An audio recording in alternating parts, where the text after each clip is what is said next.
Welcome student. 6th स्टँडर्डची जी unit taste 1 exam होणार आहे 2024 मध्ये. तर त्याच्या दृष्टीने आपण मॅथमॅटिक्स हा जो सब्जेक्ट आहे तर त्याचा एक प्रॅक्टिस क्वेश्चन पेपर तयार केला, जेणेकरून या युनिट टेस्टच्या एक्झामचं प्रिपरेशन करत असताना हा जो प्रॅक्टिस क्वेश्चन पेपर आहे तो तुम्हाला नक्की उपयोगी पडेल, युजफुल होईल तो.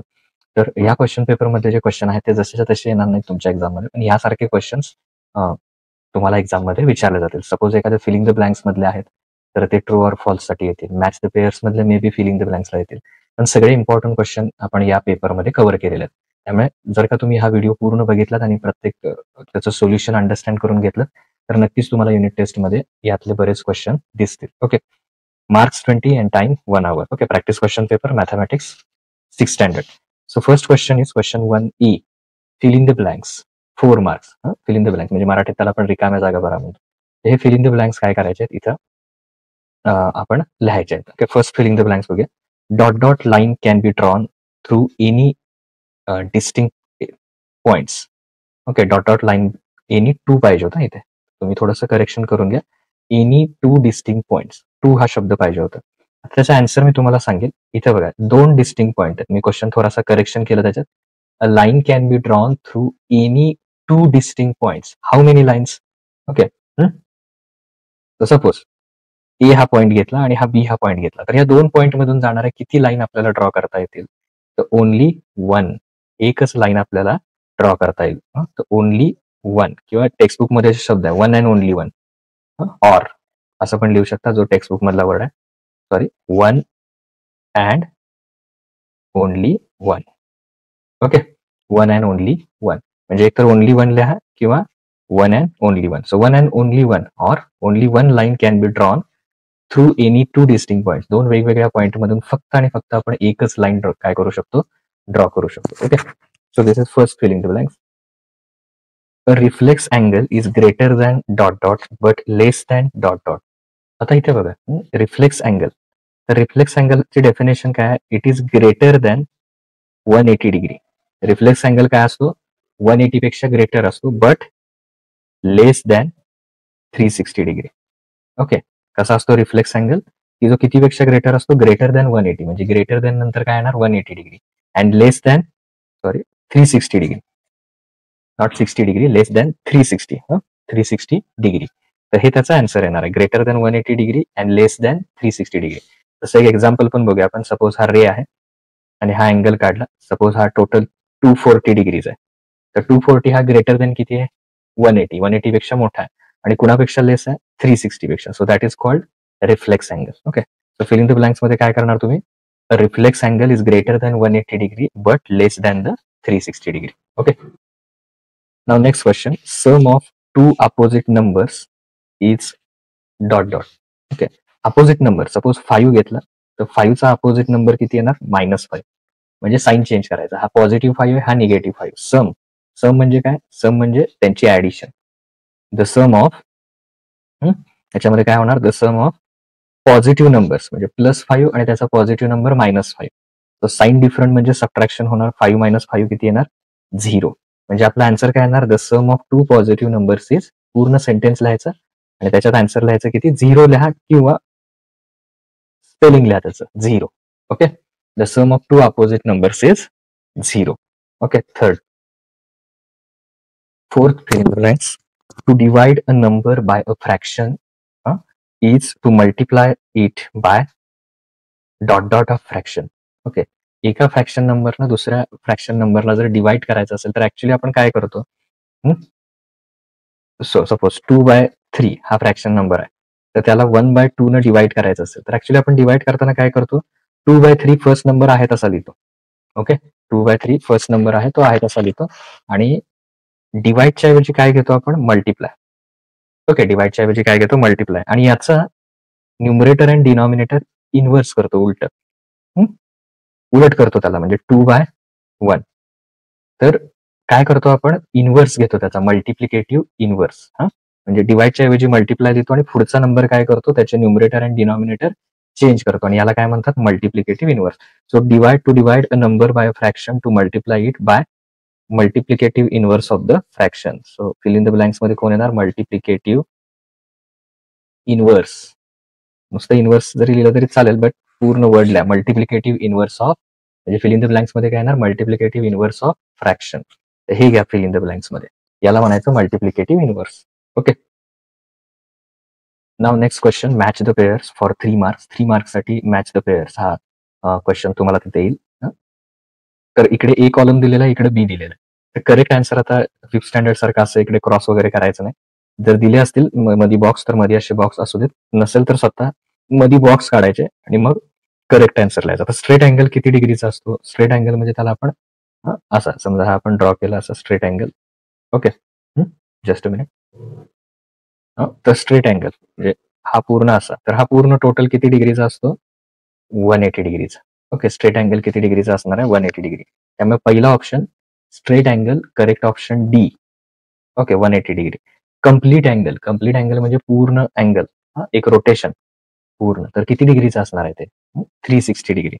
त्यामुळे सॉरी, स्ट्रेट अँगलचा इथे लिहायला पाहिजे डी.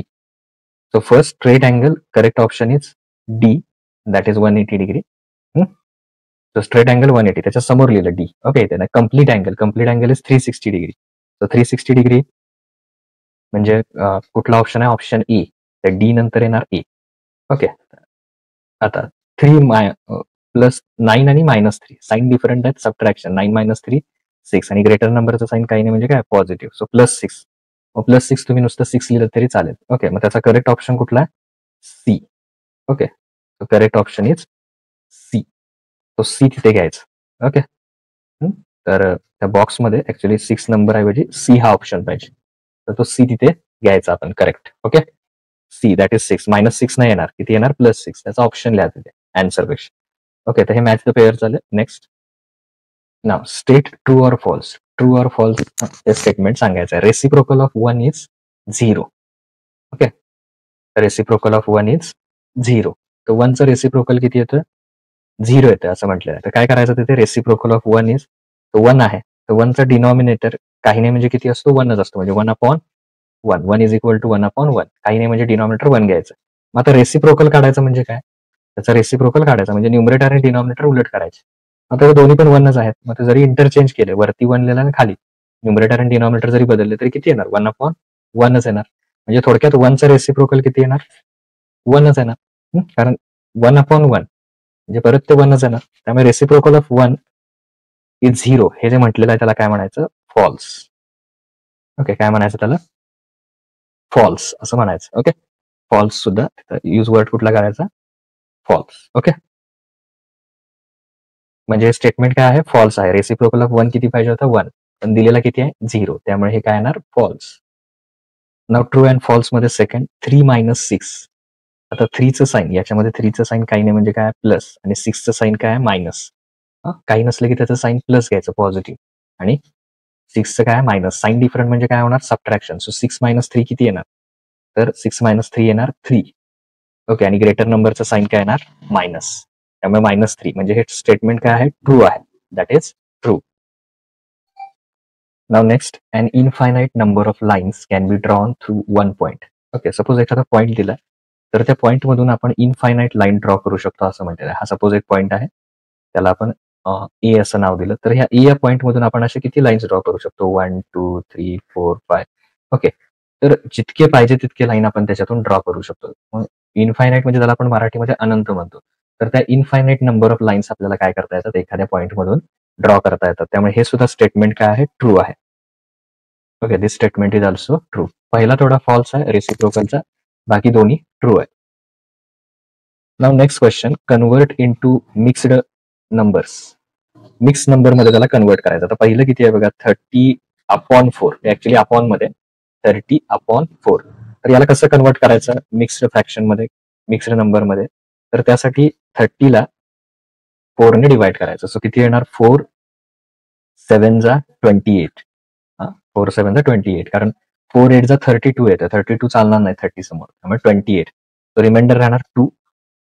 आता इथे डेसिमल वगैरे पॉईंट मध्ये काही करायचं नाही. फक्त आता याच्यावर ना आपल्याला लिहायचं आहे 30/4. ओके, 30/4. तर याच्यामध्ये आन्सर किती आलेला आहे आपलं? 7. ओके, रिमाइंडर किती राहिलेला आहे? 2. तो इथं लिहायचा, म्हणजे 7 इथं लिहायचा. आलेला आन्सर कितीनं डिवाइड केलं ते 2 इथं लिहायचा, आणि कितीने डिवाइड केलं आपण 4, तो 4 इथे लिहायचा. म्हणजे आन्सर काय आला 30/4 इज 7/2/4. परत याला तुम्ही 2 1 जा 2 2 2 जा 4 असं सुद्धा केलं तरी चालेल, पण असू दे 2 लिहिलं तरी सफिशियंट आहे. 2/4. Okay, 7 2/4. Now next one 51 divided by 7. आता 51 ला 7 ने डिवाइड करायचं. 51/7 आहे ते. मग 51 ला 7 ने डिवाइड केलं. 7 7 जा 49, 7 8 जा 56 येईल. तर 56 हा 51 पेक्षा मोठा आहे. त्यामुळे किती घेणार 7 7 जा 49. Okay, so 51 minus 49. So reminder किती राहील त्याच्यामध्ये 2. Now 51 divided by 7. तर याच्यामध्ये आन्सर किती आलं आपलं 7 आलेलं आहे. ओके, 51/7. आन्सर 7 आलंय. रिमाइंडर किती राहिलाय 2 आणि आपण डिवाइड कितीने केलंय 7. तर हे त्याचा मिक्स्ड फ्रॅक्शन मध्ये येणार. Okay, so that is required. So अशा प्रकारे काय करायचं मिक्स्ड फ्रॅक्शन मध्ये आपण लिहू शकतो हे. नाव क्वेश्चन नंबर 2 -9 -4 याचा एक आन्सर फाइंड आउट करायचा आहे आणि -5 प्लस -2. तर फर्स्ट वन त्याच्यातलं सॉल्व्ह करूया. -9 -4. तर याच्यामध्ये पहिला -9 आहे तो ऍज इट इज ठेवा. परत हे 2 मायनस साईन आहे. तर 2 मायनस साईन जर समोरासमोर आले असे तर मधले मायनस मायनस काय करायचं plus. Okay, so sign different असल्यावर काय करणार आपण सबट्रॅक्शन. म्हणजे 9 - 4 किती येणार 5 आणि याच्यामध्ये ग्रेटर नंबरचं साईन काय मायनस. त्यामुळे आन्सर काय आलं तुमचं -5 पहिलाचा आन्सर. ओके, नाव सेकंड -5 प्लस -2. आता इथे 5चं साईन सुद्धा मायनस आहे, 2चं साईन सुद्धा मायनस आहे. साईन सेम आहेत दोघांची. साईन सेम असेल तर ऍडिशन करायचं. म्हणजे 5 + 2 किती येणार 7 येणार आन्सर. आणि दोघांचं साईन कुठला आहे मायनस, त्यामुळे -7 हे त्याचा करेक्ट आन्सर असणार आहे. सो अशा प्रकारे आपण हे 2 सॉल्व्ह केले. आता नेक्स्ट लास्ट क्वेश्चन नंबर 3.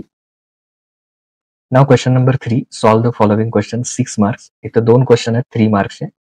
3 2 जा 6 टोटल 6 मार्क्ससाठी हे करायचं आहे आपल्याला. Use the proper geometrical instrument to construct the following angles. Use the compass and ruler to bisect it. तर कंपासचा यूज करून आपल्याला हा 60 डिग्रीचा अँगल जो आहे तो काय करायचा बायसेक्ट करायचा आहे. तर पहिल्यांदा 60 डिग्रीचा अँगल ड्रॉ करूया. तो 60 डिग्रीचा अँगल ड्रॉ करण्यासाठी पहिल्यांदा अशी एक लाईन इथे ड्रॉ करा. रे म्हणतात त्याला, सॉरी, कारण अँगल करताना आपल्याला रे लागतो. इकडे एंड पॉइंट आहे, इकडे एरो आहे. तर रे काढला. आता तुम्हाला प्रोटेक्टर लागणार आहे, याला आपण प्रोटेक्टर म्हणतो. तर ह्या प्रोटेक्टरचा जो मिडल आहे तो बरोबर ह्या पॉइंटवर ठेवायचा. सपोज इथं ए लिहिलं, इथे बी. ओके, तर ए कशी बरोबर हे मधलं टोक आहे ते याच्यावर ठेवायचं इथे. आणि ही जी लाईन आहे इथली, ओके, ही लाईन, तर ती बरोबर त्या रे वर ठेवायची. तर ए वर बरोबर ठेवायचं आणि ही जी लाईन आहे अँगलची ती त्या रे वर बरोबर ठेवायची. म्हणजे आता इथे खाली ठेवतोय मी बरोबर. तर इथं तुम्ही बघू शकता बरोबर रेची जी लाईन आहे त्याला ती मॅच होते. आता अँगल तुम्ही दोन्हीकडनं मोजू शकता. इकडूनही मोजू शकता असे आणि इकडूनही. तर रे एरो कुठं आहे ह्या साईडला, तर इकडून अँगल मोजायचा नेहमी. जिकडे एरो आहे तिकडून अँगल मोजायचा. म्हणजे 0 10 त्यातला पण 0 घ्यायचा. 0 10 20 30 40 50 आणि 60. तर हा 60 डिग्रीचा अँगल इथे ड्रॉ करायचा. ओके, ए. तर हा ड्रॉ केला 60 डिग्रीचा अँगल. आता तो बायसेक्ट करायचा. बायसेक्ट म्हणजे काय, त्याचे 2 भाग करायचे समान भाग, त्याला आपण बायसेक्ट म्हणतो. ओके, तो बायसेक्ट करत असताना तुम्हाला एक कंपास लागणार आहे, ज्याच्यामध्ये तुम्ही पेन्सिल घ्या. इथे क्लिअर डायग्राम दिसण्यासाठी मी पेन यूज करतोय सगळ्यामध्ये. तुम्ही डायग्राम सगळ्या पेन्सिलनेच काढायचे. ओके, तर पहिल्यांदा ए वर इथे ठेवा आणि मग हा अँगल ड्रॉ करा. ओके, तर हा एक इकडे आहे असं आणि एक इकडे अँगल. आता हे काय केलं आपण, कुठला अँगल बायसेक्ट करायचा आहे ए. तर एच्या इथे व्हर्टेक्सवर इथे ठेवला आपण आणि इकडे एक आर्क, इकडे. आता हे काय तुम्ही अंदाजे घेऊ शकता फिरवताना. परत आहे तेवढंच ठेवा किंवा जर बदलणार असाल तर एकदाच बदला परत. नाहीतर आहे तेच ठेवा शक्यतो. परत इथे ठेवा. तर इथे 2 पॉईंट मिळाले बघा आपल्याला. जेव्हा आपण हे कंस मारले, आर्क काढले हे, तर हे आर्क मध्ये आपल्याला काय मिळालं, सपोज इथे एक पी मिळाला, इकडे एक क्यू. ओके, तुम्हाला कळण्यासाठी नावं देतो, तुम्ही काही लिहू नका ती नावं, पी एन क्यू. तर याच्यावर ठेवायचं पी वर. तर पी वर ठेवून एक आर्क इकडे मारायचं आणि तसंच दुसरा क्यू वर ठेवायचा. क्यू वर ठेवून एक इकडे मारायचा. ओके, तर मग त्यातून जाणारे जे आर्क आहेत, सॉरी, त्यातून जाणारा जो रे आहे परत काढायचा या दोन्ही मधून जाणारा. Okay, sorry. ओके. तो हा आपण अँगल बायसेक्ट केला. जर तुम्ही चेक करून बघितलं प्रोटेक्टरने तर हा सुद्धा अर्धा भाग 30 येईल, राहिलेला अर्धा 30 असं तुम्हाला मिळून जाईल अँगल. सो हा आपण अँगल बायसेक्ट केला. 3 मार्कचा पहिला क्वेश्चन आपला झालेला आहे. आता सेकंड बघूया आपण. सेकंड क्वेश्चन काय आहे? तर आता नेक्स्ट क्वेश्चन आहे ऍड. हे दोन्ही नंबर आपल्याला ऍड करायचे आहेत. म्हणजे फर्स्ट नंबर आहे 5 1/2 प्लस 2 3/4. तर हे दोन नंबर आपल्याला ऍड करायचे आहेत. ऍड करताना काय करायचे? जे होल नंबर आहेत, म्हणजे फुल होल नंबर 5 2, तर यांची ऍडिशन वेगळी करायची 5 प्लस 2, आणि जे फ्रॅक्शन नंबर आहेत त्यांची ऍडिशन वेगळी करायची 1/2 प्लस 3/4. ओके. मग 5 प्लस 2 किती येणार? तर 7 येणार. ओके. प्लस आता यांच्या दोन्हींची ऍडिशन करताना इथं डिनॉमिनेटर सेम पाहिजे. इथला डिनॉमिनेटर किती आहे? 4. इथला किती आहे? 2. एकतर तुम्ही क्रॉस मल्टिप्लाय करू शकता, तेही करेक्ट आहे, क्रॉस मल्टिप्लिकेशन. किंवा त्याच्याऐवजी काय करा, सोपं पडेल. तर हा 4 आहे तो असू दे, म्हणजे 3/4 प्लस, त्याला काही डिस्टर्ब करू नका. इथे 2 आहे, तर समजा या 2 ला 2 ने मल्टिप्लाय केलं तर किती होईल? 2 2 जा 4, आणि हा सुद्धा किती आहे? 4 आहे. तर होऊन जाईल. मग आता जर तुम्ही डिनॉमिनेटरला 2 ने मल्टिप्लाय केलं तर वरती न्यूमरेटरला सुद्धा किती करणार? 2 ने मल्टिप्लाय करणार. सो 7 प्लस, आता इथे बघा काय होईल याच्यामध्ये, 2 2 जा 4, वरती 2 1 जा 2, मध्ये प्लस 3 4. हे सगळं का केलं आपण? कारण डिनॉमिनेटर काय झाला? सेम झाला, 4 4. ओके. नाव 7 2 प्लस 3 किती येणार आहे? 2 प्लस 3 येणार आहे 5. ओके. आणि 4 4, 4 4 म्हणजे डिनॉमिनेटर सेम आहे दोन्हीचा, तर अपॉन मध्ये 4, म्हणजे 7 प्लस 5/4. म्हणजेच कसं लिहायचं आहे? 7 लिहायचं, 5/4. हे तुमचा आन्सर असणार आहे. 7 5/4 हे करेक्ट आन्सर असणार आहे. सो फायनली तुम्ही असं लिहू शकता, या दोन्हींची ऍडिशन किती दाखवायची हे परत लिहायचं, 7 5/4 दॅट इज रिक्वायर्ड. तर असं तुम्ही ती ऍडिशन काय करू शकता, त्याच्यामध्ये ऍड करू शकता डिनॉमिनेटर सेम करून. तर टोटल 20 मार्क्सचा पेपर आहे, तो तुमच्याशी शेअर केलेला आहे युनिट टेस्टचा. तर सेम टू सेम क्वेश्चन. आता सपोज आपण अँगल बायसेक्टर घेतला, तर थोडंसं प्रॅक्टिससाठी काय घ्या, 60 डिग्री दिला होता मी, तर तुम्ही 100 डिग्री घ्या. ओके. तर काही नंबर मी दिले होते निगेटिव्ह आणि पॉझिटिव्हची ऍडिशन, ते चेंज करा. तर त्यासारखे क्वेश्चन काय करा, तुम्ही प्रिपेअर करा. ओके. नेक्स्ट व्हिडिओमध्ये आपण दुसरे जे सब्जेक्ट आहेत त्याचे सुद्धा जे पेपर आहेत ते शेअर करतो. त्यासाठी चॅनल सबस्क्राईब करा, बेल आयकॉन प्रेस करा, जेणेकरून येणाऱ्या प्रत्येक व्हिडिओची नोटिफिकेशन तुम्हाला मिळून जाईल. ओके. थँक्यू.